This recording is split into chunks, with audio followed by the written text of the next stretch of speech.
Donc il était 19 h environ et je sortais de ma voiture et je regarde dans le ciel et qu'est-ce que je vois? J'ai l'impression que c'était des avions qui étaient en manœuvre, donc ils étaient en triangle.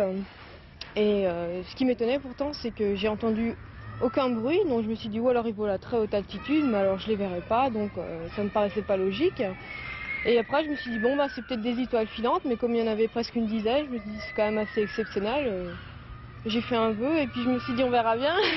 Je pensais d'abord qu'il s'agissait effectivement de fusées de Nouvel An, de choses de ce genre qui étaient lancées, mais ensuite comme j'ai vu que ça se dirigeait donc vers le zénith, oui, j'étais relativement surpris. Hein. C'était un spectacle relativement très très beau. Hein. Voilà, tout ce que je... Vous avez pensé à des ovnis? Non.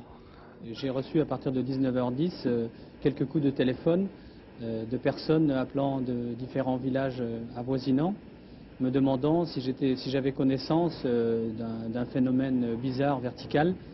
Ces personnes signalaient avoir vu un objet lumineux qui passait dans le ciel, un objet de forme ronde assez important qui se déplaçait lentement de l'ouest vers l'est avec une gerbe d'étincelles à l'arrière. Même si les radars n'ont rien détecté, c'est désormais sûr, le ciel de Strasbourg a été hier soir le théâtre d'un phénomène insolite. Une apparition de quelques instants qui devrait trouver une explication naturelle, peut-être par la présence de nombreux satellites. C'est tout à fait plausible qu'un des nombreux satellites se soit décomposé et qu'un morceau se soit décomposé en plusieurs parcelles et que nous ayons vu ça. Ou bien une autre explication, peut-être y a-t-il eu un météorite assez épais, assez gros, qui se serait désintégré assez bas déjà dans l'atmosphère, bon, pas dans la très haute atmosphère. Et là aussi, ce seraient les différents morceaux de la décomposition que nous aurions pu voir, peut-être.